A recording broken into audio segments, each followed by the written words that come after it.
Hey, girl, hey.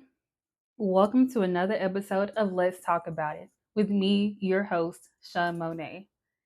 And I haven't done this in a while. And this is a complete rant. I'm getting ready to go and get some margaritas. So hopefully I can get everything that I need to say out before I go.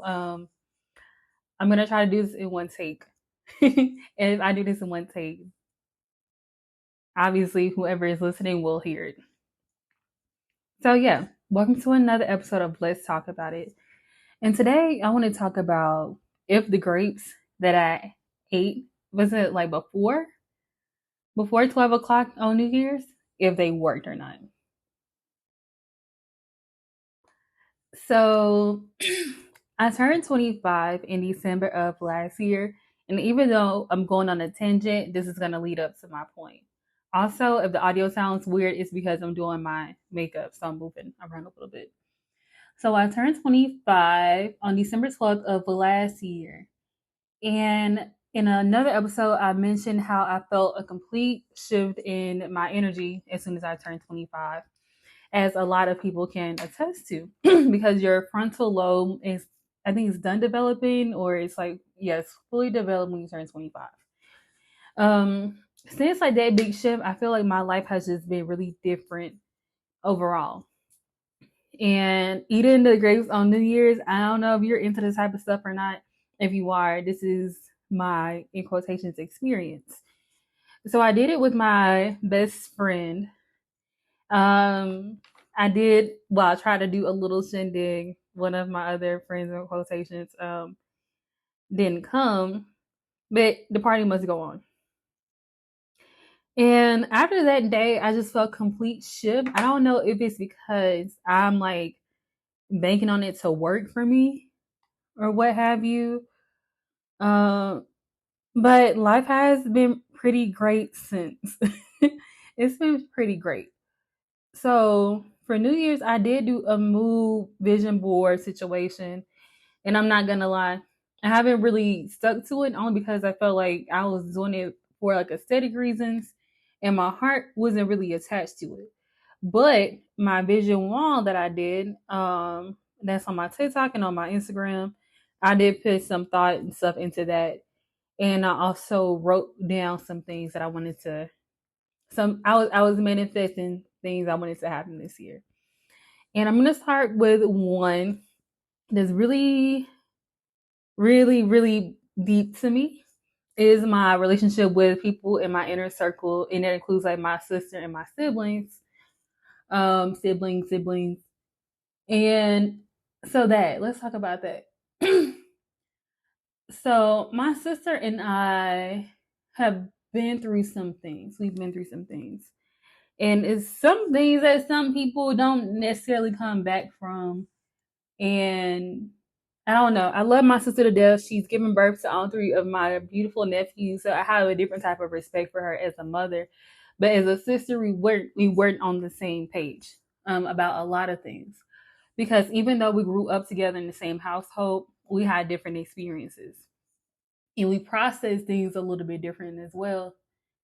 Um, I had the wrong misconception about my sister for a very, very long time because I was essentially too fixated on like my own problems and stuff like that, and I didn't realize how much she was going through and how much she had sacrificed for me and my brother. Growing up, we had a parent that was present but wasn't present. There'll be times that we be hungry and things times that we didn't really have food. And so my sister, when I was in high school, around the time all this stuff was happening, we lived with my granddad. God rest his soul. He was a great man. I loved him to death. We were living with him. We weren't living at home for a while up until we did. And when we did, things just were not good. My sister was 16 when she began working at Bojangles. And but this was years ago. So Bojangles didn't really pay a whole bunch. She was young. She was still in school, so she only had like part-time hours. And my sister would use her money to feed both me and my brother. This makes me super duper uber emotional. Because I didn't realize it until now. I'm about to cry. Oh my god. But anyways, she would do that, you know, we went to school, she would help me with my hair and show me how to put on a little makeup, and she would give me all these bracelets and stuff that I would ultimately take off because I just wasn't at that stage yet in life. But she was such a maternal figure to me. And I think that's why I never felt the need to have like my mom around. Like when she was gone, it really didn't bother me until like entering adulthood. But she looked out for us. My sister took care of me and my brother for a very long time. And I know it wasn't easy for her because she sacrificed her childhood for us. Um, and I didn't understand the times that she would need to be selfish. So I was just thinking, oh, my sister's just being a bitch right now. But it's like she lived her whole life trying to make sure that we were good. You know what I'm saying? Pushing us and trying to motivate us and all that stuff. If you hear a squeezing noise, because I'm using the elf power grip primer. ASMR, yes. But anyways, but I didn't understand it. And she would like hold like her little light close to her chest. I'm like, I didn't get it. I'm like, it's because she spent majority of her childhood trying to make sure that me and my brother were good. Um, like my sister would register us for school. I started registering us for school um when I was in like the 10th grade, but up until then she pretty much did it to my memory. She would like assist like my dad, and oftentimes she would just do it herself. She would sign like slips that needed to be signed. And I know like you should like forge your parent's signature, but damn, when your parent ain't there and you need stuff done, somebody gotta do it. But she would make sure we were good. Like she did a whole bunch. And I thought whenever I needed to like rent to my sister, like her being insensitive and stuff like that was like a bad thing. But it's like as a child and you having to do all of that, it makes you numb. Like you essentially don't feel anything because you didn't have time to feel emotions. And she didn't. She wasn't given that chance. And I never understood until we had a really, really big conversation. And this was like shortly after New Year's, in fact. Like I told you, something about them grapes, they did something. A lot of things happened that I was like, I thought I was prepared for, but ultimately, like I wasn't. Um, I think because of that conversation, it has brought us extremely close together. Because there would be times that I'm not gonna lie, that my sister listened to this. I'm sorry, but I felt this way. I don't feel this way now, so hopefully that's like in the past after I get this out. But it would be times she would call me, and I'm like, "What does this girl want? What does she want? What does she want? Like, leave me alone." But it's like, man, I'm sorry. I really appreciate you.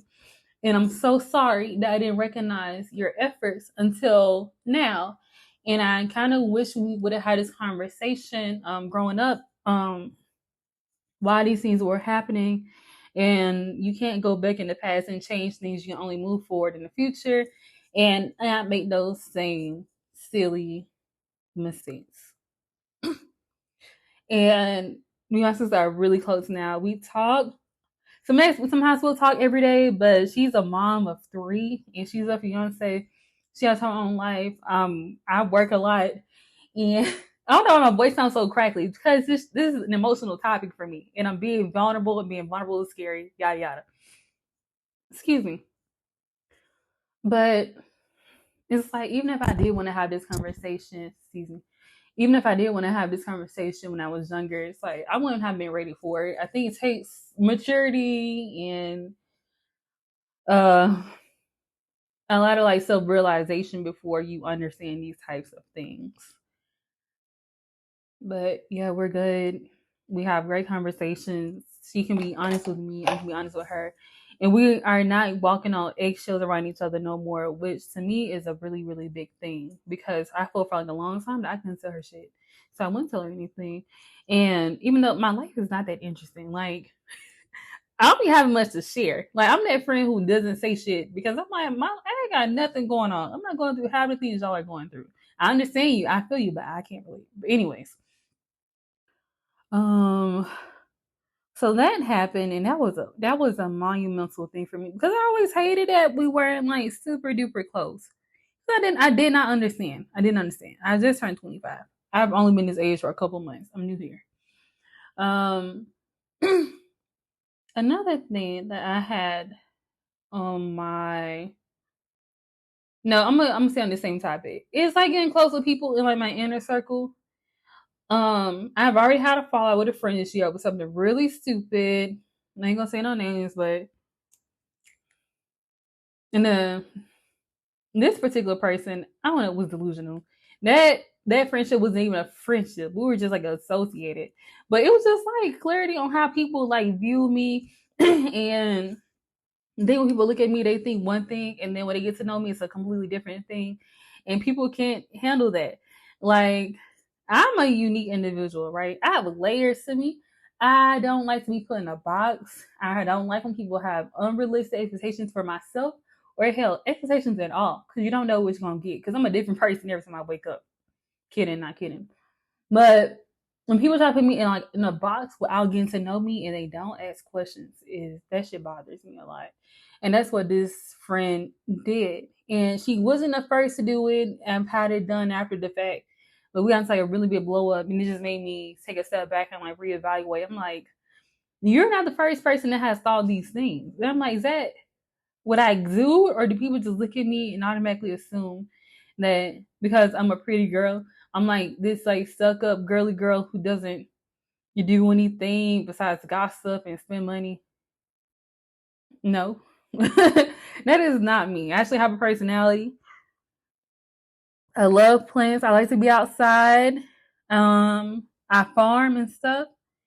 I like to tattoo. I'm a great artist. I'm a loner. I like to be alone. I like to be at home. And I could care less about being out every weekend shaking some ass.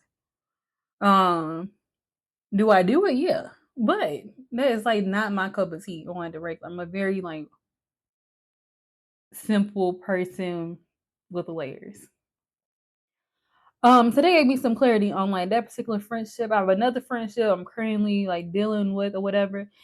And I just realized that some people like outgrow each other because I like bonds. I like genuine bonds. In a moment I feel it's like not genuine, I'll address it, but like after I address it, I really ain't got nothing else to say.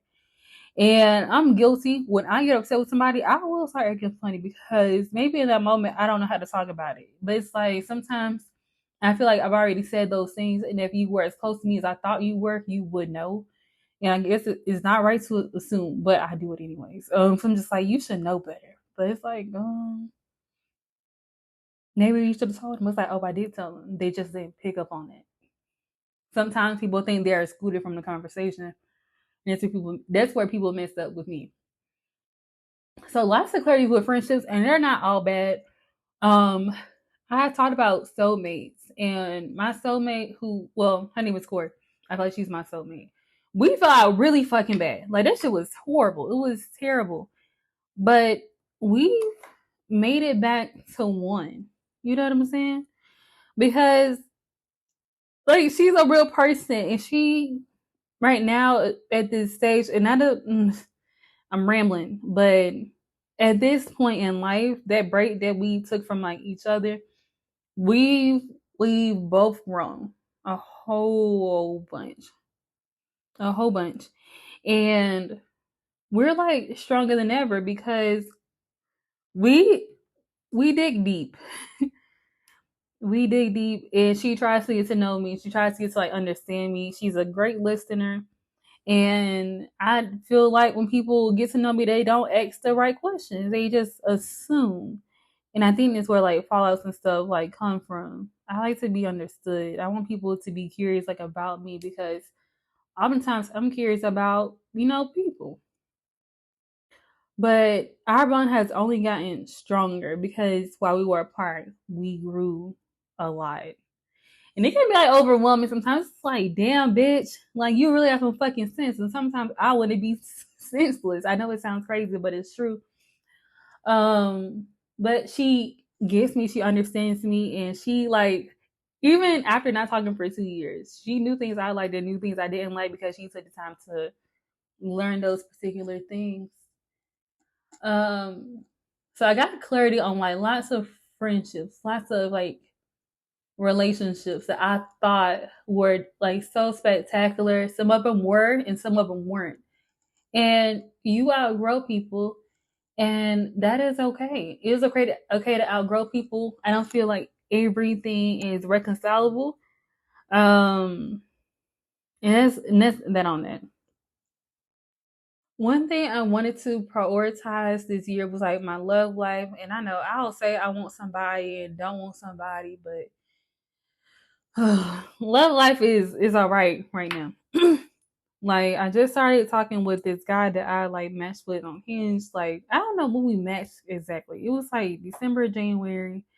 So we started talking on there for a little bit. We text for a little bit, and then everything stopped. And he ended up telling me why that was. But and I hope I'm not jinxing it by talking about it. But I'm just so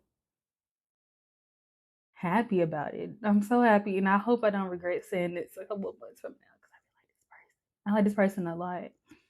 But this person, why am I getting emotional? It hasn't even been that long we've been talking, but man, he asks questions. He asks so many questions.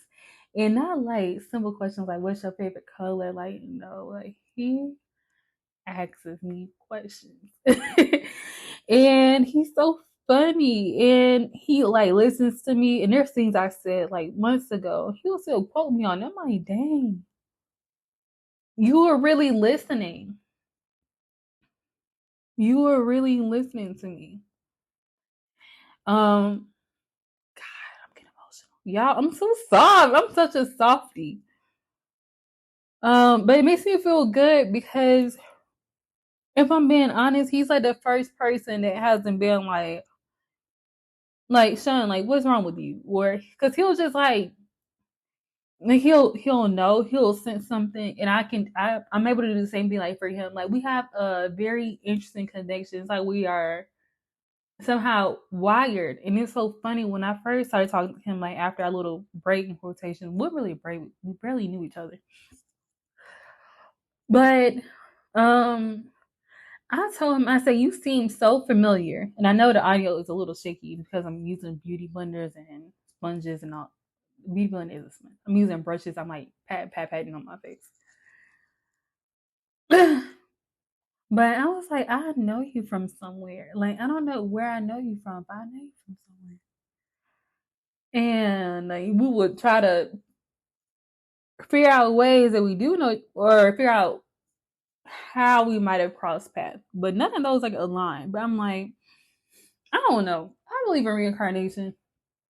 And I feel like God gives you like do overs and stuff. I'm like, did I fuck this up in like another life? That's my first thought. And I'm like, maybe I didn't fuck up anything, but I feel like I did something wrong. It's like, why do I feel this strong connection to you? Like, why do I feel like I'm getting the second chance right now? My makeup's looking so fucking patchy right now. Because I'm just like, I'm smiling a lot. I'm talking, and that shit just doesn't work. Seems like. But anyways, he asks me questions, and when I ask him questions, he is nothing but honest. Nothing but honest. And God, it is raining outside. No dress for me. Whatever. But yeah, he is very honest. So if something weird like to go south, he kind of told me like what it was. So he isn't looking for a relationship or anything. In my mind, I'm like, I could change that for you, but I'm not in the business of changing people. But like he wants to continuously get to like know me and like build um a good rapport, relationship and stuff with me. And I'm like completely down for that. I'm like, you know what? It's fine. It's okay. In this instance only, because I wouldn't do this for nobody else. Um, because he is just so unique. And he's told me like the effects he's had like on women and stuff. And I didn't understand it, but I understand it now. And I'm trying not to get like in my head about it. I'm like, ooh, I know like your history and you've done this with people, but I feel like this is different. Every time we've hung out, I'm just like, oh, I have to sneeze, Shoo, excuse me, shiznick. But when we hang out, it's just good energy. Like when I first saw him in person because we met online, I wasn't nervous. I was comfortable. Like it was just good. It was good. And I went to his place up there. Well, he lived a good distance like away from me. And it just felt like I was where I was supposed to be. I felt comfortable, like put out my stuff and just like got right, like settled on in. Like I didn't really need like a tour because I'm like I feel like I know where everything is. I feel like this deja vu, like I've been here before. I know my way around. Um, but no, he is a great guy. And even if this doesn't progress into anything like romantic, I just hope I have the opportunity to like get to know him and stuff deeper because I'm just really I'm loving this right now. Another thing that I had on my mood slash this is way too much flush mood slash like vision board is to be consistent, and being consistent is way easier said than done. Like being consistent is so hard. It is so hard.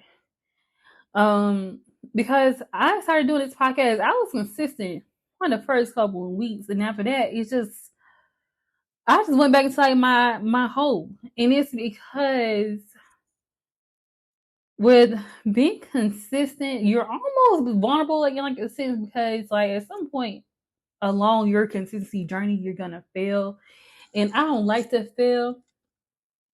And I also like live by this quote. I don't take it. Well, I don't really use it. I should, but you don't fail unless you try. And I don't know. I think in my life I've dealt with so much disappointment. I just don't want to disappoint myself, but I'm disappointing myself, and I'm doing myself a disservice because I am not trying. Yeah. But I want to get better at it, and I want to become more okay with like sharing like my life because I don't have a lot of listeners right now. But I hope to have a lot of listeners one day. And it's like I'm not gonna have it if I don't put in the work. And I'm not putting in the work right now. I'm thinking things are gonna I don't think things are gonna fall out of the sky for me. I just feel like things are gonna happen on their own terms. But you have to put in some kind of work. Some kind of work. Work has been alright. Work has been okay. Work was never a bad place for me to be at. I just had a couple like hiccups in the road, dealing with some like new changes. Not that I'm not like adaptable, but I do feel like in the workplace, especially if you've been there for like a long time and you're like dominating shit, and somebody sees that, that's not always a good thing for them. It's not always a good thing for them because that means all the light and shine and glory and shit is going on you instead of this person. And I I had to recenter myself and realize why I do the work that I do. I'm a farm educator. I teach kids how to grow and cook their own food while tying it to state standards. And I live in Alabama. Um, but yes, it was hard existing for like a while there. Almost felt defeated, but I'm not the one to just like drop and like quit completely because I love being around kids. I love being the face they love to see around the school building and all that stuff. I like showing up to like their games and being there and supporting them when they may not have anyone because I didn't have anyone. Um, I like being their champion, And there is nothing else on this planet I'd rather do than make an impact on kids' lives, on people's lives. And this, my job is just way too easy to, like, why would I stop because of a person? That's crazy. Um, so yeah, I don't know what's next for me though. I want to start tattooing like ASAP. I didn't realize how much of a process it was, and I think when I see like long processes, I tend to like steer away from it. I don't know why, but I do. But I'm gonna do it because I love art, and I think my dream, my dream is to own a tattoo shop, is to own a body shop, and hire people of color, people who may need a second chance at life. I want to be that for them. I want to provide a place for them. I want to provide a place for all of the artsy geeks who may not want to go the traditional route, but still want to make some money and support like their families. Um, yeah, support people who don't have like an outlet. I want to guide. I want to mentor. Yeah, like I love people. I love people. I'm not like an extrovert. I'm like an introverted extrovert. I want to be a voice for them. I don't care about getting like the credit or anything or validation. I think validation for me just comes in seeing the aftermath. I'm like one of those type of people. I want to be like behind the scenes making everything work. That's like my goal. And I always said that well, yeah, I would make jokes like, oh, I don't really want like a family or anything. But as I'm like getting older, it's like I would like to raise children, even if they're like not my own, to go out and do good things in the world. Like I want to raise like some leaders, some strong people, who want to make a difference. Like, and even if I don't have like a family one day, because I am like a loner, I don't really get out the house much. I be in the house to myself. But I don't know. I think it'd be nice to like help raise some like little humans. To what the fuck was that noise? To grab the world by the bull horns and you know take over shit. I would like to do that. So I don't know. We'll see.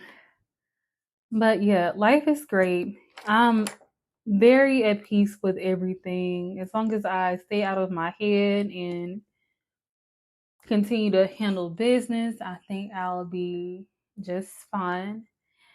Um, the road is can be a little tough sometimes. Like shit gets really hard. But I forever stand by this quote, and this is a quote I don't lose sight of is a bad moment, a bad day does not equate to a bad life. I'm going to pause and let that seep in a little bit, even for myself.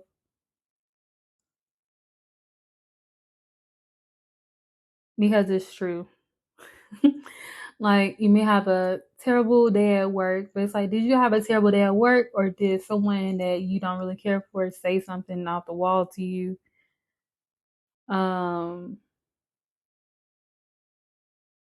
was it a bad day because your tire went flat, but you have money in your pockets to get it replaced right away? It's like no, that was just a bad moment. That was just a bad moment, and could your day have gone any worse? Yes, it could have, but it didn't. So it's like I don't know. I feel like keeping that at the forefront of your mind, keeping it at the forefront of my mind, keeps me locked in and keeps me going. And I'm very thankful. I'm so thankful. If people who are in like my inner circle, you know who you are. Thank you so much for everything because I could not do this life without y'all. I could not do it without y'all. People don't realize that like I really be needing them, like, and how special they are to me. Like people be keeping me going. It's be days I just wanna quit. Life is really tough, but it's the people around me that kind of brings it home for me and, allow me to have these full circle moments of just like appreciation for it because, yeah, it's not every day you get blessed with amazing people. And I don't know. I want to go like this dark. Like I go like dark eyeshadow. It's gonna like darken my mood. I don't fucking know. Let me see. We'll go peach. I want to do like video podcasts. I'm just a fucking scaredy cat. See this little beat that I'm doing. I do the cutest little simple face beats. But anyways, I think eating those grapes underneath the table worked. And yeah, I'm so thankful I get to live this life. And I'm looking forward to where the rest of this year brings whatever. But whatever this year has in store for me, hopefully we can stay on this good track and keep this good energy going. I hope my love life stays like this. Even if it doesn't, I'm gonna keep popping my shit. Cause the show must go on. The show must go on. It must. It must. It must. It must. But yeah, tune in for some good content coming up. I think I'm gonna do a series on like navigating life in your 20s, but like for dummies. Like, but I'm not saying like I'm not calling people dumb, but you have like that for dummy book that has like live tips and hacks and stuff. But in that series, I want to talk about important things I feel like you should learn in high school. But me growing up in the hood, in like an underserved area, I didn't learn things like how to buy a car, how to get an apartment, things like that. So I think this is gonna be in like my upcoming series. I'm trying to get my best friend to do an episode with me. She said she would, so I'm gonna hold her to it and try to get something like going with her tomorrow, maybe. I don't know. But yeah, every Monday I'm gonna try my very best. My very best. Every Monday there'll be a new episode, and yeah, have a fantastic week. Go into work with your head held high. If you're at home and you're taking a break from work, relax. Don't engage in anything that's gonna strain you or require you to use your brain. Taking a break doesn't mean you are lazy. Taking a break is good and it's healthy. If you want to go and buy some shoes, if that's gonna make you feel better momentarily, go and do that. Love on yourself. You only get to live this life once. All right. Love you. Bye.